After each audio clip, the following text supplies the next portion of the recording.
Hello, this is Michael Moss. Heather Cox Richardson is unable to read the letter today, so I will be reading it in her place. March 5th, 2026. President Donald J. Trump is behaving more and more erratically these days, seeming to think he can dictate to other countries. This morning, Trump told Barak Ravid and Zachary Basu of Axios that he needs to be involved personally in choosing the next leader of Iran. Speaking of Iranian politicians who are preparing to announce a new leader, Trump told the reporters, "They are wasting their time. Khamenei's son is a lightweight. I have to be involved in the appointment, like with Delcy Rodriguez in Venezuela." Foreign affairs journalist Olga Nestorova of ONEST, or Honest, reported that in a call with Israel's Channel 12 this morning, Trump called Israel's President Isaac Herzog a disgrace and demanded Herzog pardon Prime Minister Benjamin Netanyahu today because Trump doesn't want Netanyahu distracted from the war with Iran. Trump said Herzog had promised him 5 times to pardon the Prime Minister, and he appeared to threaten Herzog when he added, "Tell him I'm exposing him." In a statement, Herzog noted that Israel is a sovereign state governed by the rule of law, and said the pardon is being dealt with by the Justice Ministry as the law requires. After its ruling, Herzog's office said, he will examine the issue according to the law and without any influence from external or internal pressures of any kind. In a conversation today with Dasha Burns of Politico, Trump insisted that people are loving what's happening and said, Cuba's going to fall too. The most astonishing example of Trump's international aggression came from White House Press Secretary Carolyn Leavitt. Although Trump initially said he attacked Iran to keep it from acquiring nuclear weapons, Leavitt yesterday explained that Trump joined Israel in a military attack on Iran because Trump had a feeling, based on fact, that Iran was going to attack the United States. Trump's assertion of power globally contrasts with increasing setbacks at home. Since the Supreme Court struck down the tariffs Trump imposed under the International Emergency Economic Powers Act, or IEPA, as unconstitutional, the administration has tried to slow-walk repaying the $130 billion the government collected under those tariffs. But yesterday, Judge Richard Eaton of the U.S. Court of International Trade ruled that companies that paid the tariffs are entitled to a refund. After the Supreme Court's decision, Trump immediately imposed new tariffs of 15% on all global trade, using as justification Section 122 of the Trade Act of 1974.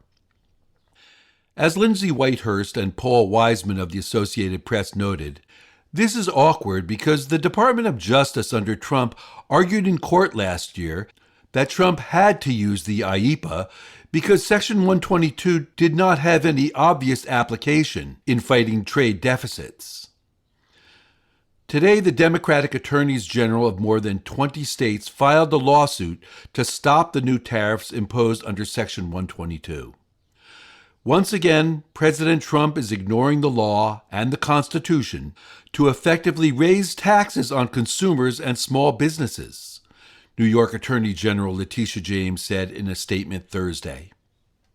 The Department of Justice has also quietly backed away from Trump's demand that it investigate whether former President Joe Biden broke the law by using an autopen to sign presidential documents. Yesterday, Michael S. Schmidt, Devlin Barrett, and Alan Feuer reported in the New York Times that prosecutors in the U.S. Attorney's Office in Washington, D.C., were never quite clear what crime, if any, had been committed by the Biden administration's use of the autopen. They concluded there was no credible case to make against Biden. The journalists noted that the failed inquiry has only added to the sense among many federal investigators that Mr. Trump has become increasingly erratic in his desire to use the criminal justice system to punish his political adversaries for behavior that comes nowhere close to being criminal. Trump had been so invested in his attacks on Biden over his quite ordinary use of an autopen that he replaced a White House picture of Biden with one of an autopen. So the prosecutor's shelving of that investigation has to sting.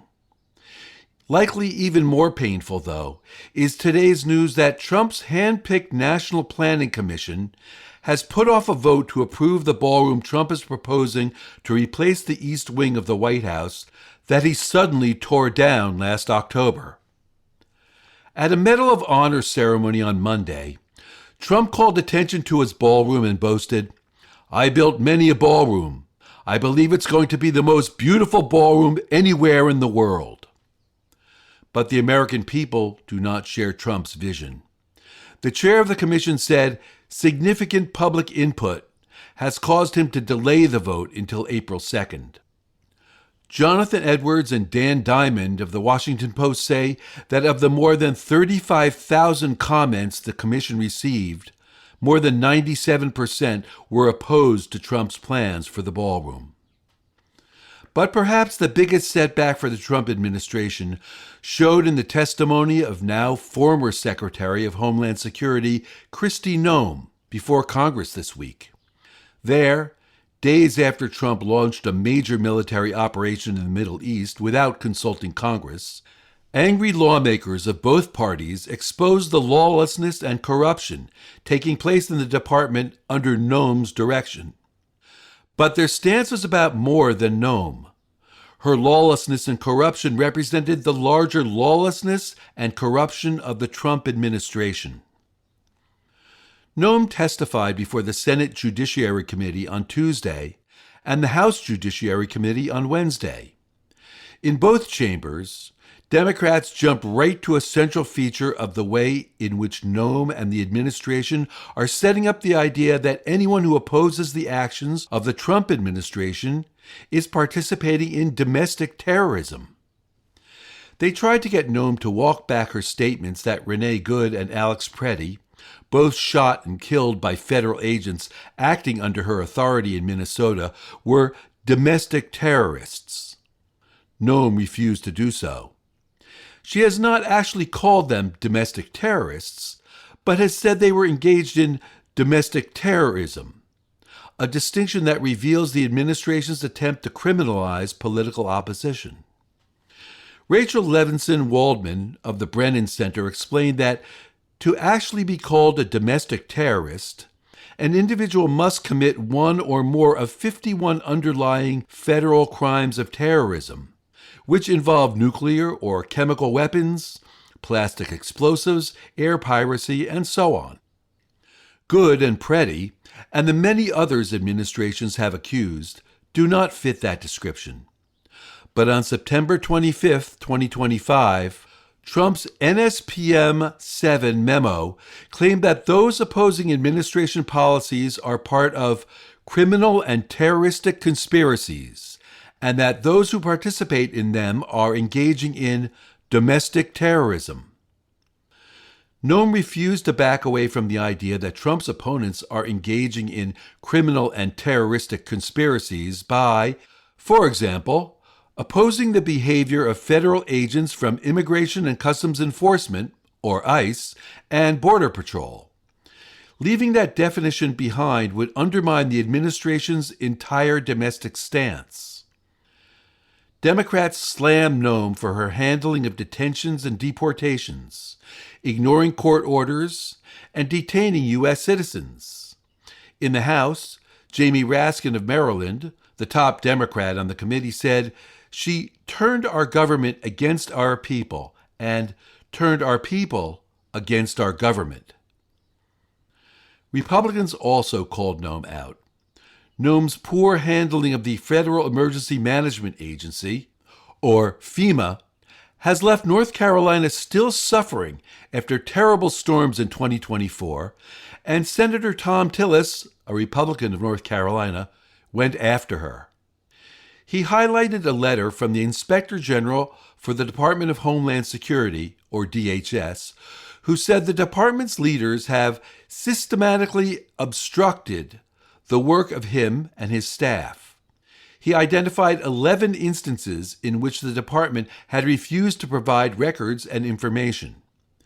In a criminal investigation with national security implications, the department would permit him to access a database only if he revealed details of the investigation of individuals who might be related to the investigation. Tillis said, "Does anybody have any idea how bad it has to be for the Office of Inspector General in this agency to come out and do this publicly? That is stonewalling. That's a failure of leadership, and that is why I've called for your resignation." Lawmakers also focused on the corruption in DHS, which now commands more than $150 billion, thanks to the Republicans' One Big Beautiful Bill Act.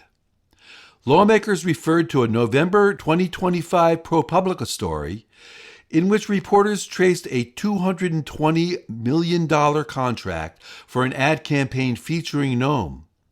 The contract went first to a brand new small company organized by a Republican operative just days before winning the contract, and then to a subcontractor, Strategy Group, owned by Noem's former spokesperson's husband and closely associated with Noem's advisor and reputed affair partner, Corey Lewandowski.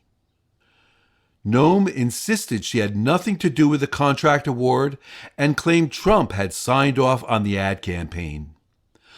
About the contract, Representative Joe Neguse, a Democrat of Colorado, commented in apparent disbelief, "You want the American people to believe that this is all above board?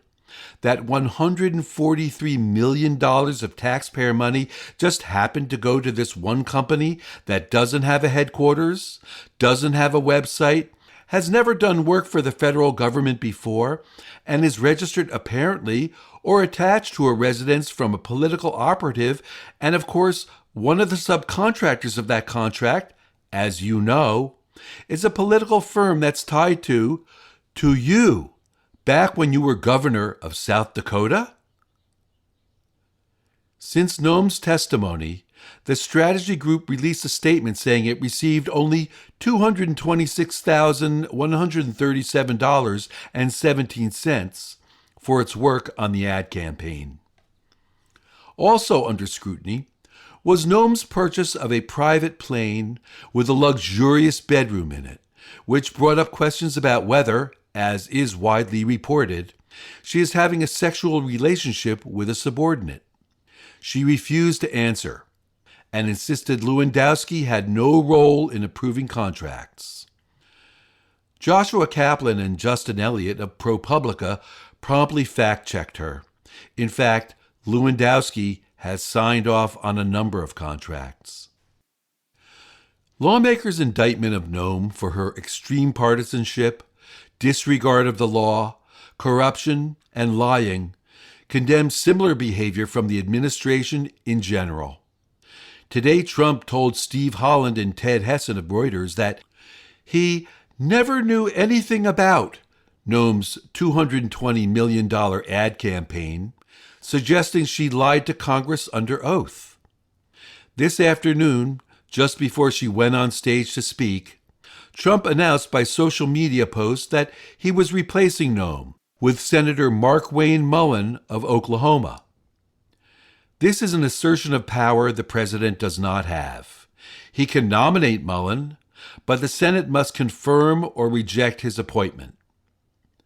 Apparently unaware she was fired, Noem proceeded to give a speech in which she recited a false quotation from George Orwell, the writer who devoted much of his work to the importance of manipulating language to facilitate authoritarianism, a fitting end to Noem's career in the Trump administration.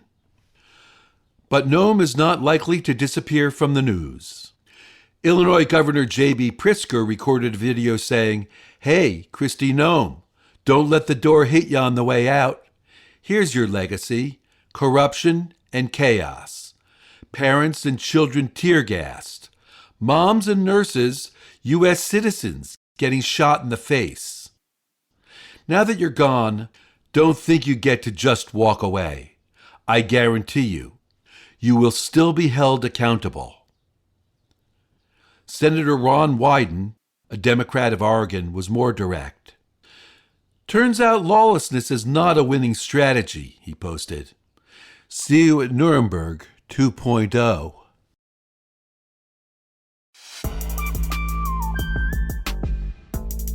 Letters from an American was written by Heather Cox Richardson. It was produced at Soundscape Productions, Dedham, Massachusetts.